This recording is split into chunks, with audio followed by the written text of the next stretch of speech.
राजस्थान का सुदूर इलाका मारवाड़ गुजरात से सटा हुआ कई सीटें बीजेपी डिक्लेयर कर चुकी हैं और कांग्रेस में बहुत सारी का इंतजार है। जी हां, 14 सीटों पे बात करेंगे पाली जालोर सिरोही की। राजस्थान का सुदूर इलाका मारवाड़ 14 सीटें हैं विधानसभा की और इन 14 सीटों पर क्या परिणाम रहेंगे उस पर बात करेंगे। फिलहाल क्या माहौल है उसी पे बात करते हैं।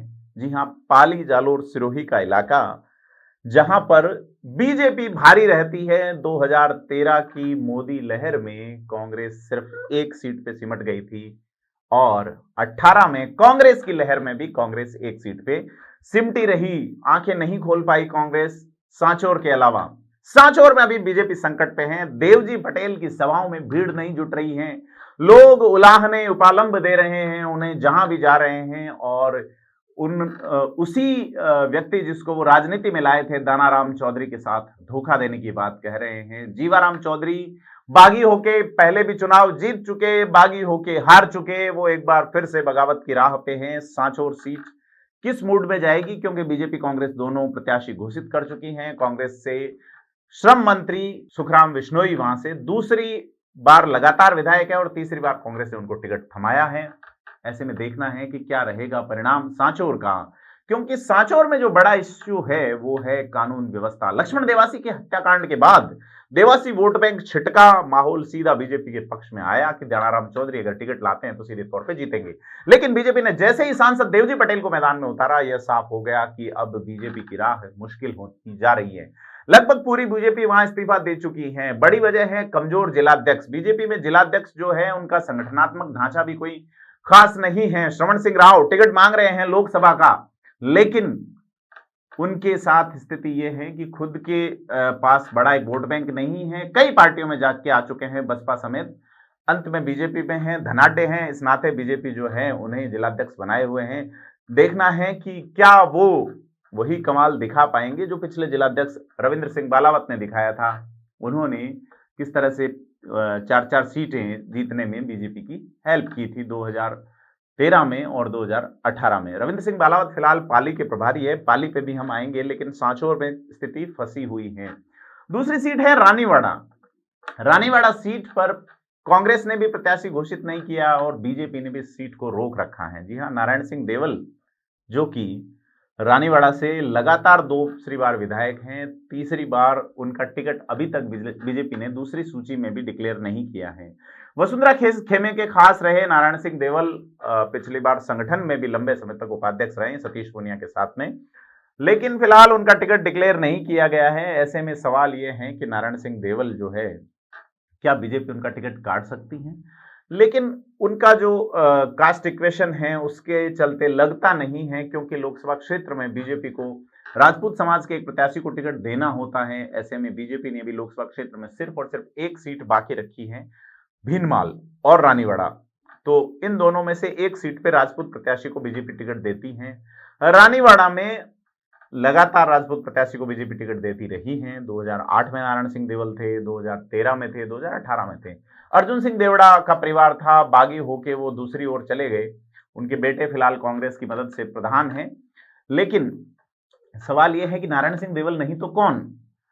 भीनमाल में कोई राजपूत प्रत्याशी जो कि बीजेपी से टिकट मांग नहीं रहा है। देवासी टिकट की बात थी भीनमाल से, जो देवासी समाज के नेता हैं, प्रदेश मंत्री स्तर के नेता हैं, उनका टिकट जो है सांवलाराम देवासी का हुआ नहीं। वहां पे भी वेटिंग है, क्योंकि सिरोही में ओटाराम देवासी को टिकट दिया जा चुका है। तो क्या बीजेपी एक ही लोकसभा क्षेत्र से देवासी समाज के 2 लोगों को टिकट देगी? कल्बी समाज के व्यक्ति का एक और टिकट कम करेगी? ये बड़ा सवाल है, क्योंकि कल्बी समाज आहोर के अलावा जहां कांग्रेस में आहोर जो है वो कल्बी समाज के लोगों को टिकट देती हैं। ऐसे में सीधे तौर पर यह लगता है कि टिकट जो है वो वहां देवासी समाज की बजाय वो मूलतः कल्बी समाज को ही देगी, क्योंकि भीनमाल में जो 1993 से चुनाव लड़ रहे पूराराम चौधरी, जो कि लगातार तीसरी बार और कुल जमा चौथी बार विधायक हैं, वो कह चुके हैं कि हाथी मेरा साथी, बीजेपी टिकट नहीं देगी तो हम हाथी पे आएंगे, बसपा से टिकट लाएंगे या बागी होंगे। तो बीजेपी के लिए यहां भी मुश्किल है। कांग्रेस यहां किसे प्रत्याशी उतारती है, क्योंकि कई सारे प्रत्याशी हैं, उसमें श्रवण सिंह राठौड़ हैं, समरजीत सिंह जो कि 2 बार पहले विधायक रह चुके हैं, पिछली बार प्रत्याशी थे, 10,000 वोटों से हारे थे। समरजीत सिंह है, ओम सिंह चांद्राई है। ओम सिंह 2 जगह से टिकट मांग रहे हैं, भीनमाल या अहोर। भूमिया समाज से आते हैं और ये डिमांड कर रहे हैं कि उनको टिकट दिया जाए, लेकिन ओम सिंह चांद्राई के जमीनों वाले लफड़े, वो वैसे प्रॉपर्टी मामलों के व्यवसायी हैं और पुखराज पाराशर के खास हैं, जो कि अशोक गहलोत सरकार में जन अभाव अभियोग निराकरण समिति के अध्यक्ष हैं, बोर्ड के अध्यक्ष हैं, और वो अशोक गहलोत का बाकी सारा जो काम है वो देखते हैं। ऐसे में ओम सिंह चांद्राई के लिए ये कहा जा रहा है कि उनकी पुत्र वधू, जो कि आहोर में प्रधान हैं, ओबीसी कोटे से आते हैं, और ओबीसी कोटे से कल्बी समाज को टिकट देने की बजाय संतोष कंवर को आहोर से टिकट दिया जाए, क्योंकि कल्बी समाज मूलतः बीजेपी 2 विधानसभा का टिकट देती है, 1 लोकसभा का टिकट देती है, कांग्रेस 1 विधानसभा का टिकट देती है, 1 लोकसभा का टिकट देती है। तो इनका जो शिकारपुरा राजाराम जी महाराज का आश्रम है, वहां से जो आदेश होता है वो अक्सर बीजेपी के पक्ष में ही होता है। बीजेपी जालोर सिरोही में 2 टिकट के अलावा लूणी से भी पटेल समाज को टिकट देती है, जिसमें जोगाराम पटेल विधायक रहे हैं लूणी से। जोगाराम पटेल की शुरुआत सामाजिक न्याय मंच से हुई थी 2003 में, दूसरे नंबर पे रहे थे जोगाराम पटेल। और फिर ये जो स्थिति बन रही है, इसमें लगता है कि भीनमाल जो है वो एक अलग जोनर में जा रहा है। रानीवाड़ा में जो है स्थिति ये है कि रतन देवासी मजबूत कैंडिडेट है, वहां भरत सरादना टिकट मांग रहे हैं, वहां कड़बी समाज से भी एक प्रत्याशी है। उसके अलावा बड़ी शिकायत है विश्नोई समाज की। विश्नोई समाज जो यहाँ कांग्रेस को वोट करता है, वो इस बार देवासी विश्नोई कॉन्फ्लिक्ट के चलते कांग्रेस को वोट करने से बच रहा है। परसराम ढाका ने झंडा उठा लिया है, जो कि कभी रतन देवासी के खासम खास हुआ करते थे। उनका झंडा है कि इस बार वो बगावत करेंगे, टिकट मांग रहे हैं। लेकिन कांग्रेस जो है विश्नोई समाज के 2 लोगों को आसपास की विधानसभा पे टिकट शायद ही देगी। लेकिन परसराम ढाका, जो कि युवा कांग्रेस से शुरुआत करते हैं, बड़े नेता हैं विश्नोई समाज के, वो रतन देवासी के अगेंस्ट है। तो बीजेपी अगर नारायण सिंह देवल को उतारती है तो हो सकता है कि विश्नोई समाज उनके पक्ष में जाए। अन्यथा बीजेपी किसी अन्य प्रत्याशी पर सोचती है तो भी जातीय समीकरण क्या होंगे, ये अन्य प्रत्याशी का नाम आने पे ही कुछ कहना संभव हो पाएगा। तो मौजूदा स्थिति में सांचौर में बीजेपी टफ सिचुएशन में है और वहां निर्दलीय जीवाराम फिलहाल भारी पड़ रहे हैं। दूसरी सीट रानीवाड़ा, जहां पे अभी प्रत्याशी डिक्लेयर नहीं हुए हैं, माना जा रहा है कि इंतजार के बाद नारायण सिंह देवल का नाम आ सकता है। नारायण सिंह देवल इसको लेके आशान्वित भी नजर आते हैं। दूसरा जो भीनमाल है, वहां पे भी बीजेपी ने अभी तक पुराराम का नाम डिक्लेयर नहीं किया है। माना जा रहा है कि पुराराम का टिकट कट सकता है उनके बयान और अंदाज के, लेकिन पुराराम नहीं तो कौन, यह बड़ा सवाल है। इसके अलावा नजदीकी सीट जालोर पे जोगेश्वर गर्ग फिर से रिपीट किए गए हैं। कांग्रेस ने अभी तक यहां प्रत्याशी नहीं उतारा है। ऐसे में जोगेश्वर गर्ग का पलड़ा सीधे तौर पे मजबूत नजर आता है। ओबीसी में जो छोटी जातियां हैं, सॉरी एससी वर्ग में जो छोटी जातियां हैं, वो जोगेश्वर गर्ग के साथ आती हैं, और माली समाज और जो बाकी सामान्य वर्ग हैं वो जोगेश्वर गर्ग के साथ आते हैं। खुद की गर्ग समाज के इतने वोट नहीं है, लेकिन सामाजिक स्वीकार्यता इतनी है कि जोगेश्वर गर्ग हर बार काफी प्रभावी रहते हैं। 2008 में वो चुनाव हारे थे, 13 में उनका टिकट कट गया था, अमृता मेघवाल को दिया गया, वो जीती। मेघवाल वोट बैंक बड़ा वोट बैंक है। पाली जालोर सिरोही में किसी भी मेघवाल को बीजेपी ने अब तक प्रत्याशी नहीं बनाया है। ऐसे में मेघवाल समाज, जिसका नेतृत्व नीरज डांगी करते हैं, नीरज डांगी को कोर कमेटी में लिया गया है। इस अभियान समिति में कर्नाटक के चुनाव में भी काफी प्रभावी रहे नीरज डांगी। राज्यसभा के सांसद हैं, रेवदर से लगातार चुनाव हारते रहे हैं। उनके पिता दिनेश राय डांगी बड़े मंत्री हुआ करते थे कांग्रेस के वक्त में। तो देखना यह है कि डांगी क्या मेघवाल वोट बैंक को कंप्लीट कांग्रेस की ओर रखते हैं, या बीजेपी जो है अपने पुराने ही पत्तों के आधार पर, जिसमें अगर बात करें पाली जिले की तो वहां शोभा चौहान को दिया गया है। मेघवाल समाज की डिमांड थी, लक्ष्मी बारूपाल थी, संजना आगरी थी, लेकिन बीजेपी ने इसे इग्नोर किया है। देखना है कि ये पत्ता कितना तुरुप साबित होता है, कितना कारगर साबित होता है। जालोर जिले की आहोर सीट की बात करें तो आहोर पे कांग्रेस ने अभी तक पत्ते नहीं खोले हैं। यहाँ मुख्य तौर पे जो दौड़ पे लोग हैं, उसमें सवाराम पटेल आहोर से टिकट मांग रहे हैं, जो कि लगातार हारते आ रहे हैं पिछले 2 चुनाव, और उनकी अदर समाजों से कॉन्फ्लिक्ट नहीं बैठने के कारण कांग्रेस ये सोच रही है कि इस बार 2 सीटें दे दी जाए, एक भूमिया समाज को, एक राजपूत समाज को, ताकि राजपूत उन्हें पूरे लोकसभा क्षेत्र में वोट करे, भूमिया समाज भी पूरे लोकसभा क्षेत्र में वोट करे। वहीं दूसरी ओर जो है एक नाम है जो कि निर्विवाद नाम है। भीनमाल में भी भूमिया राजपूत कॉन्फ्लिक्ट हैं, आहोर में भी इस तरह का कॉन्फ्लिक्ट नजर आता है। तो वो ग्रेनाइट एसोसिएशन के अध्यक्ष रहे हैं लाल सिंह राठौड़।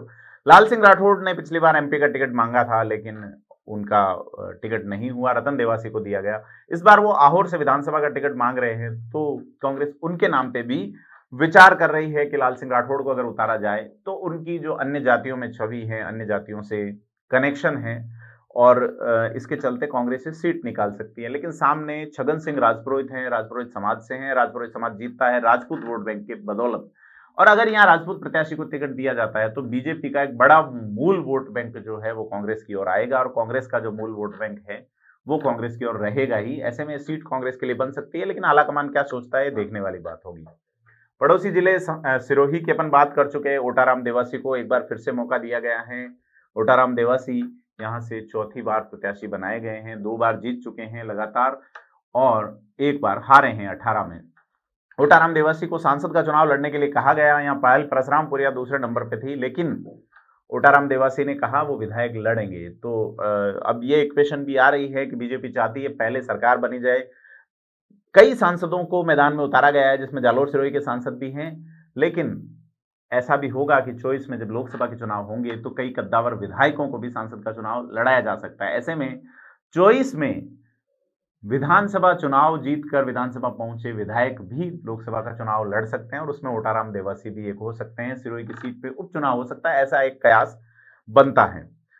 सिरोही से संयम लोढ़ा को कांग्रेस ने टिकट दे दिया है। बागी थे, पार्टी से निलंबित थे, एक बार फिर से वो बड़ी संख्या में बीजेपी के लोगों को ज्वाइन भी करवा रहे हैं। पुरोहित समाज की नाराजगी थी, हालांकि पुरोहित समाज को बाहोर से टिकट दिया गया है, लेकिन कई नेता संयम लोढ़ा के साथ आ सकते हैं। वैसे ही जैसे कि मैं बीजेपी जिलाध्यक्ष की बात बता रहा था आपको, जालोर वाले जो हैं श्रवण सिंह राव बोरली, उनके बोरली गांव के ही बीजेपी कार्यकर्ताओं ने कांग्रेस ज्वाइन कर ली सुखराम बिश्नोई के नेतृत्व में। तो ऐसे में श्रवण सिंह राव बोरली के नेतृत्व क्षमता पर एक बड़ा सवाल उठता है और सवाल उठता है कि अगर वो लोकसभा का टिकट मांग रहे हैं तो उनकी जो लीडरशिप क्वालिटी है उसका जो ये उदाहरण है वो उस टिकट मांगने में कितना एग्जिस्ट करेगा, ये देखने वाली बात होगी।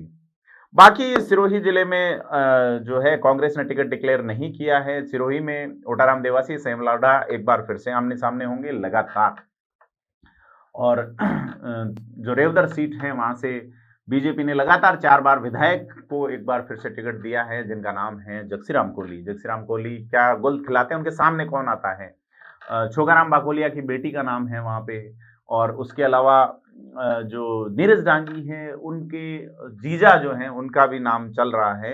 हालांकि ये यहीं से नाम आ रहे हैं, लेकिन कांग्रेस में जो कल्चर, जो आरोप लगता है जीजाजी कल्चर का, उसको देखते हुए लगता नहीं कि वहां कांग्रेस जो है इस तरह टिकट डिक्लेयर करेगी।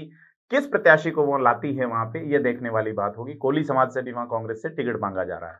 बड़ा वोट बैंक है कोली समाज, उसके साथ में सामान्य और अन्य जो मूल ओबीसी है वो मूव होता है। ऐसे में मेघवाल समाज जो है वो अलग थलग सा पड़ जाता है। पूंजाराम मेघवाल ने टिकट मांगा था, प्रधान थे, नहीं मिला, लेकिन नीरज डांगी वहां से लगातार चुनाव हारते रहे हैं। कोली समाज को भी कांग्रेस ने दे के देखा टिकट, लेकिन वो भी नहीं जीत पाए। आबू पिंडवाड़ा की बात करें, एसटी के लिए रिजर्व है। कांग्रेस अभी तक प्रत्याशी ढूंढ रही है। लालाराम गरासिया पिछली बार प्रत्याशी थे, उनसे पहले गंगाबेन गरासिया थी, 2008 में विधायक भी रही थी, लेकिन इस बार प्रत्याशी कौन होगा कांग्रेस से, देखने वाली बात होगी। परंतु आबू पिंडवाड़ा से बीजेपी ने एक बार फिर से समाराम गरासिया को रिपीट कर दिया है। जी हाँ, 2013, 18 और एक बार 2003 में भी समाराम विधायक रहे थे। अब यह देखने वाली बात है कि पाली जो जिला है, पाली जिले में भी 6 सीटें हैं। फिलहाल जैतारण जो है ब्यावर में चलेगी, लेकिन पुराने स्ट्रक्चर के हिसाब से बात करें, जो पार्टियों का स्ट्रक्चर है उसके हिसाब से जैतारण सीट पर अविनाश गहलोत प्रत्याशी बनाए गए हैं। कांग्रेस ने अभी तक प्रत्याशी डिक्लेयर नहीं किया है। वहां से टिकट मांगते हैं दिलीप चौधरी। असली कांग्रेस नकली कांग्रेस नारे चलते हैं। दिलीप चौधरी बागी होते हैं, नहीं टिकट मिलता है तो साथ रहते हैं, लेकिन दूसरी जातियां उनके साथ नहीं आ पाती। कांग्रेस के लिए बड़ी चुनौती है जैतारण का टिकट डिक्लेयर करना। यहाँ कई जातियां लगभग बराबर संख्या में हैं, जिनमें राजपूत हैं, जिनमें माली हैं, जिसमें कुमावत समाज हैं, जिसमें जाट समाज हैं, जिसमें रावत समाज हैं। तो सर्वाधिक कैंडिडेट अगर पाली जालोर सिरोही में खड़े होते हैं तो वो जैतारण में खड़े होते हैं। राजनीति अलग तरह की है, अलग तरह के रंग लिए हुए हैं शुरुआत से, आज से नहीं, जब से अंग्रेजों का शासन था। एक हिस्सा जो है वो अजमेर प्रेसिडेंसी से लगता था, यानी कि इंग्लिश इलाके से, एक हिस्सा मेवाड़ से लगता है, एक मारवाड़ से लगता है, एक नागौर से लगता है। तो ऐसे में एक मिक्स कल्चर वाली सीट है जैतारण। देखना है अविनाश गहलोत रिपीट कर पाएंगे या नहीं। दूसरा जो विधानसभा क्षेत्र सोजत है, जिसके बारे में मैं जिक्र कर चुका, कांग्रेस ने प्रत्याशी उतारा है रिटायर्ड आईएएस निरंजन आर्य को। निरंजन आर्य प्रशासक की छवि रखते हैं, कोशिश कर रहे हैं, लेकिन शोभा चौहान जो है उनकी किसी अन्य से अदावत है नहीं। राजपूत वोट बैंक किधर जाएगा, बड़ा सवाल है। साथ ही मूल ओबीसी का वोट बैंक जो कि माली वोट बैंक है वो किधर जाएगा। अशोक गहलोत के प्रभाव में शायद माली वोट बैंक इस बार कांग्रेस की ओर जाए, लेकिन देखना यह है कि बीजेपी जो है वो अपना जो हिंदुत्व वाला कार्ड है उसको कितना चलाती है, क्योंकि सोजत कम्युनल इश्यूज के चलते काफी प्रभावी रहता है।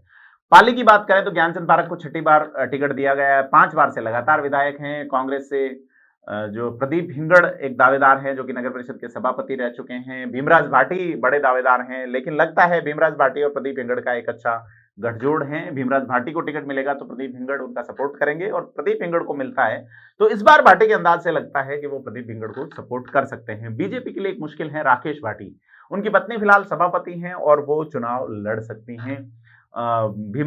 राकेश भाटी खुद जैसा उनसे बात हुई वो ये कह रहे हैं कि हम चुनाव लड़ेंगे, उनकी और ज्ञानचंद पारख की सीधी अदावत है। यहाँ एक और नाम आता है यूआईटी के पूर्व चेयरमैन रह चुके संजय ओझा का। बीजेपी के, आरएसएस के, एबीवीपी के खास रहे संजय ओझा कांग्रेस से टिकट लाने की जुगत में हैं। देखना होगा क्या नतीजा निकलता है, परंतु कांग्रेस क्या उन्हें टिकट देगी, ये तमाम तरह के सवाल हैं जिनके जवाब फिलहाल भविष्य के गर्त में हैं। संजय ओझा मदन राठौड़ खेमे के माने जाते हैं।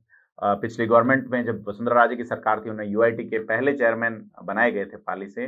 बांगड़ कॉलेज के छात्र संघ अध्यक्ष से राजनीति की शुरुआत की। देखते हैं पाली कांग्रेस में नया कैंडिडेट देखती है या पुराने चेहरे पे ही रिपीट करेगी। पिछली बार पाली में महावीर सिंह सुकरलाई को दिया गया था, कई तरह के आरोप प्रत्यारोप उन पे लगे, लेकिन अभी राजनीति अलग जोनर में है उनकी। बात करें अगर अपन पाली की एक और सीट बाली की, तो बाली में जो पुष्पेंद्र सिंह राणावत हैं वो छठी बार प्रत्याशी हैं। उपचुनाव में जीते 2002 में, उसके बाद लगातार जीतते आ रहे हैं। कांग्रेस किसे देगी? कांग्रेस चूंकि राजपूत प्रत्याशी खुशवीर सिंह जोजावर को मारवाड़ जंक्शन में दे चुकी है, ऐसे में बाली से जो डिमांड थी अभिमन्यु सिंह फालना की और दुर्गा सिंह राठौड़ की, वो अब खामोश हो चुकी है। बाली से बड़े कांग्रेस के बड़े खासम खास अशोक गहलोत के जो हैं वो बद्री राम जाखड़, जी हाँ, ये वही जोखड़ जिनके बेटे के नाम से होटल बन रहा है माउंट आबू की सीवरेज की बजरी से। लेकिन उनका जो जोनर है वो है कि हमें बाली से टिकट दिया जाए, वो डिमांड उनकी ये है कि बाली से टिकट दिया जाए। देखना है कि क्या कांग्रेस पार्टी निर्णय लेती है। वहाँ और भी लोग जो है वो कतार में है। पिछली बार कांग्रेस ने वहाँ पे गठबंधन किया था एनसीपी से, और एनसीपी के जो उमेद सिंह चंपावत थे उन्होंने पुष्पेंद्र सिंह राणावत के सामने चुनाव लड़ा, लेकिन वो चुनाव जीत नहीं पाए। और उमेद सिंह चंपावत की कुछ दिनों पहले असामयिक मृत्यु होने के चलते इस बार वहां पे कांग्रेस जो है वो किस प्रत्याशी को उतारेगी, देखने वाली बात होगी। अगली सीट सुमेरपुर है जहां से जोराराम कुमावत को प्रत्याशी बनाया गया है। जोराराम कुमावत दूसरी बार प्रत्याशी हैं। कुमावत समाज को प्रतिनिधित्व दिया है 14 सीटों में से एक सीट पे। तो यह एक मोटी मोटी देखने वाली बात है कि यहाँ पे जो कास्ट इक्वेशन है वही आधारभूत ढांचा तय करते हैं। कांग्रेस किसे देती है? पिछली बार रंजू रामावत को नए चेहरे को टिकट दिया गया था, लेकिन इस बार बिना काक फिर से ट्राई कर रही हैं। क्या बिना काक को टिकट मिलेगा या कोई नया चेहरा आएगा, देखने वाली बात होगी। शिशुपाल सिंह राजपुरोहित टिकट मांग रहे हैं, तो हो सकता है कि उन्हें सुमेरपुर से कांग्रेस इस बार टिकट दे दे। ये एक बड़ा वहां पे चर्चा चल रही है। तो यह पाली की मारवाड़ जंक्शन सीट जहां से खुशवीर सिंह जोजावर को दे दिया गया है। बीजेपी ने अभी तक वहां घोषणा नहीं की है। वहां से केसाराम चौधरी पहले विधायक रह चुके हैं, ट्राई कर रहे हैं। इसके अलावा पीपी चौधरी का नाम चल रहा है, जिला प्रमुख रह चुके हैं। पेमाराम सिरवी भी कोशिश कर रहे हैं। तो ये जो मोटी मोटी 14 सीटों की जो कास्ट इक्वेशन है, इन 14 में से 3 सीटें एससी के लिए रिजर्व हैं तीनों जिलों में, सोजत, रेवदर और जालोर। तो इन तीनों ही सीटों पर बीजेपी ने मेघवाल समाज के इतर प्रत्याशी उतारा है, और इन तीनों सीटों में से कांग्रेस ने एक सीट घोषित की है और वो है सोजत की। एसटी सीट की बात करें तो एक सीट है आंबू पिंडवाड़ा, वहां कांग्रेस ने घोषित नहीं किया है, बीजेपी ने प्रत्याशी उतार दिया है। बाकी कास्ट की बात करें, राजपूत समाज के प्रत्याशियों की बात करें, तो बीजेपी ने पाली जिले में राजपूत प्रत्याशी के तौर पर पुष्पेंद्र सिंह राणावत को उतारा है, तो कांग्रेस ने खुशवीर सिंह जोजावर को। बीजेपी ने जो देवासी समाज के प्रत्याशी के तौर पे ओटाराम देवासी को उतारा है। कांग्रेस फिलहाल इंतजार कर रही है। बीजेपी ने कुमावत समाज के प्रत्याशी के तौर पे फिलहाल जोराराम कुमावत को उतारा है, प्रतिनिधित्व दिया है। कांग्रेस इंतजार कर रही है। राजपुरोहित समाज के प्रत्याशी के तौर पे छगन सिंह राजपुरोहित आहोर से हैं, कांग्रेस इंतजार में है। विश्नोई प्रत्याशी के तौर पे सुखराम विश्नोई को दिया गया है। कांग्रेस विश्नोई प्रत्याशी को इन 14 सीटों पर टिकट नहीं, बीजेपी जो है वो विश्नोई प्रत्याशी को टिकट नहीं देती। उसके अलावा जो कलबी समाज हैं, पटेल समाज हैं, वहां से अभी तक सांसद देवजी पटेल को टिकट दिया गया है, उनका विरोध हो रहा है, बागी हो रहे हैं। और दूसरे जो समाज हैं जिसमें आप ये देखिए कि वो भी डिमांड कर रहे हैं कि हमारा जैसे जाट समाज से कांग्रेस से मांग रहे हैं दिलीप चौधरी, माली समाज के प्रत्याशी को जैतारण में टिकट दिया गया। तो एक कास्ट इक्वेशन जो है वो पाली जालोर सिरोही का क्या परिणाम देगा? बीजेपी का गढ़ है तीनों ही जिले, देखना है कांग्रेस इसमें कितनी सेंध लगा पाती है। और देखने के लिए आप जुड़े रहिए थिंक 360।